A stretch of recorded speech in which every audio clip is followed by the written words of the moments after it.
Right. Hello, everyone. I am so excited. This is our first interview here with a legend, Anne Osborne. Thank you guys for joining in. Anne has been a fruitarian, fruit-based for 32 years now. So we are excited to have her on here and just hear a little bit about her journey and where it began, having fruit-based children and the whole nine. So let's go ahead and get into it. And so tell us a little bit about your journey and why you began to be a fruitarian or fruit-based. Yeah, well, thanks for inviting me to chat today. And well, it all started when I was 20 years old. And I had what I thought reasonable good health, had no major health challenges. And I was living in the United Kingdom at the time, and I was at university. And I decided to become vegan purely for ethical reasons. My health wasn't a concern. I didn't even consider health at that point, being 20 and being in what I considered good health. And a friend of mine and myself, we had been thinking about, we were already vegetarian, we'd been considering veganism, and we kind of knew that for us, that was the route to go. And for myself, I was no longer comfortable with many of the practices going on in the dairy and the egg industry. So overnight, that was it. We cut out all animal products. And as I said, I was at university and I was living outside of the university, and my student digs were at the bottom of a hill. And the student campus was at the top of the hill. So every day to get into university, I'd walk up this hill. And every single day, as I was going up, especially towards the top of the hill, I'd have a tightness in my chest and I'd be wheezy. When I breathed, it would be like a wheezy sound. And the very next day, and this is why I noticed it, after I stopped all animal products, I was at the top of the hill, and it was like a revelation. It just hit me. It was like, I'm at the top of the hill and I'm not wheezy and I'm not out of breath. And it was just like such a striking thing for me, because it was the very next day I'd given up animal products.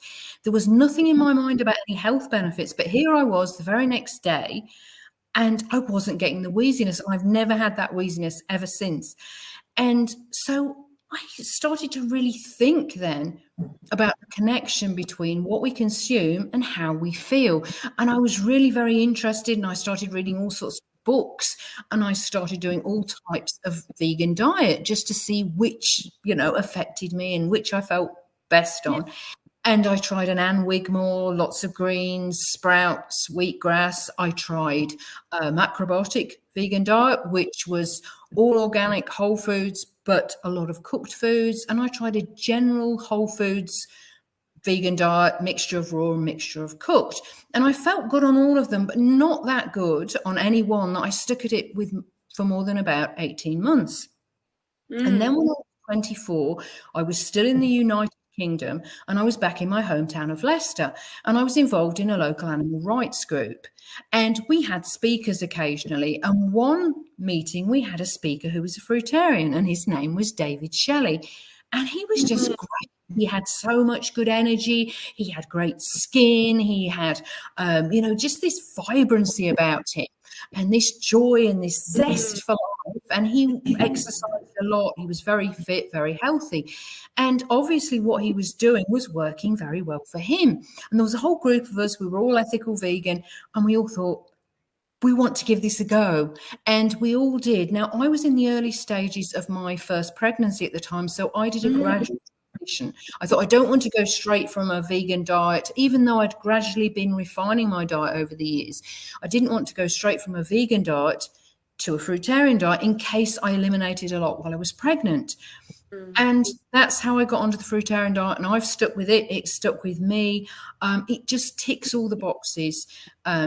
Ethically, environmentally, physically, mentally, spiritually. And it's just been such a joy. And I think I had a big advantage. Starting out, there was a whole group of us, about 6 of us. And so we had that social support. We had that networking locally, because we all lived in the same area. And in addition, we set up a local fruit buying group.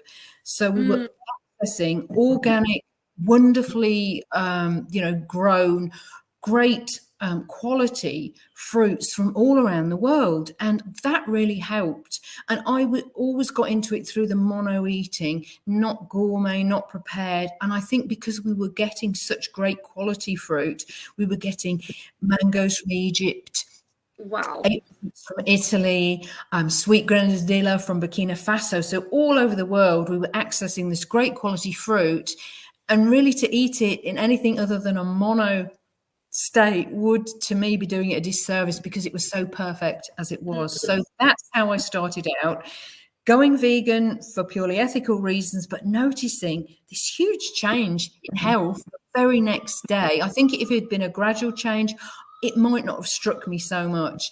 And then wanting to know more about this connection between what we consume and how we feel and our health. And that led me eventually to discover the Fruitarian diet, which has worked for me. So that's why I've been on it for, 32 years now. Wow.